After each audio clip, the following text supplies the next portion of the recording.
Hello everyone.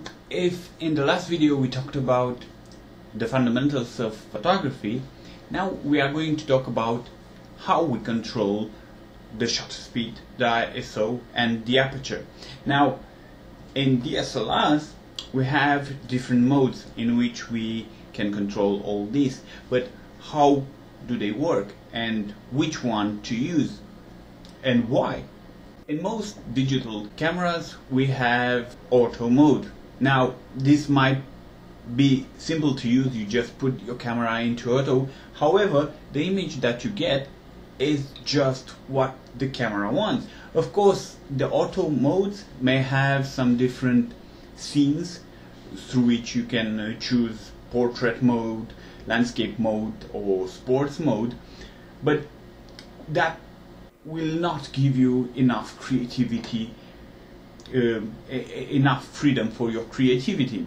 That is why we have manual or semi-automatic modes. Now every semi-professional or professional camera and all DSLRs have auto mode, of course, program mode, which is a semi-automatic mode, aperture priority, shutter priority and manual mode. Now for Canon and Nikon, this may the priorities may be noted different. However, they do the same thing. Program mode is an automatic mode in which the camera selects the best settings that it considers. Now in this program mode you can control the aperture or the shutter speed, and you can modify the settings provided by the camera however you want. You can use it with no issues. However, what I really use, it's called the aperture priority.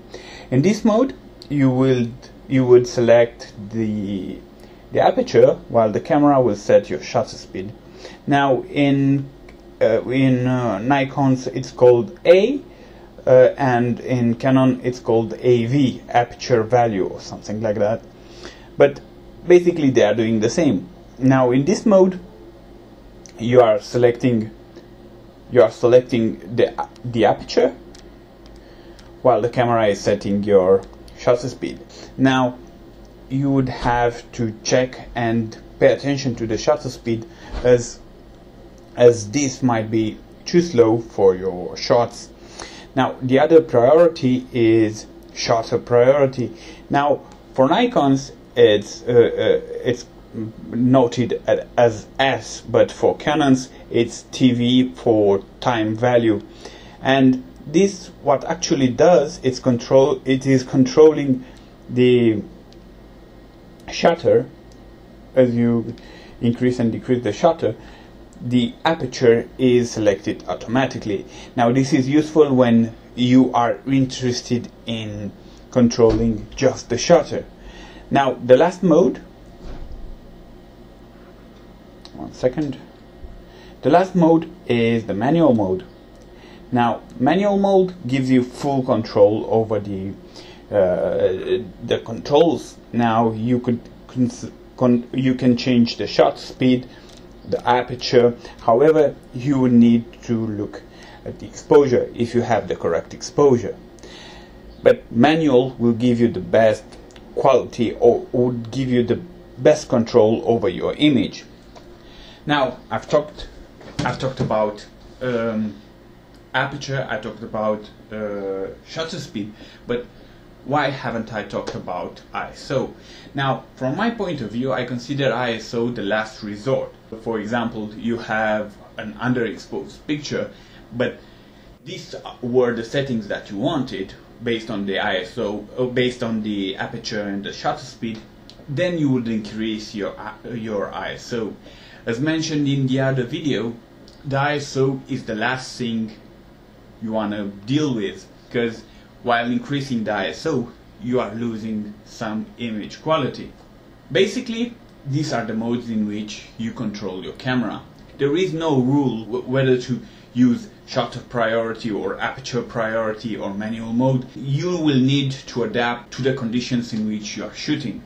In the next video we are going to talk about exposure and what exactly is that exposure and how we control the exposure. And of course we are going to talk about how we would measure the exposure and how we measure the exposure for the shutter, how we control the exposure for the aperture. It might sound strange and difficult, but actually it's quite simple. And in the next video we are going to talk about this. Till next time, I hope this video was useful for you, and if you liked it, push the like button, and if you want to see the rest of the videos, subscribe to the channel and share it. Thank you, and see you around.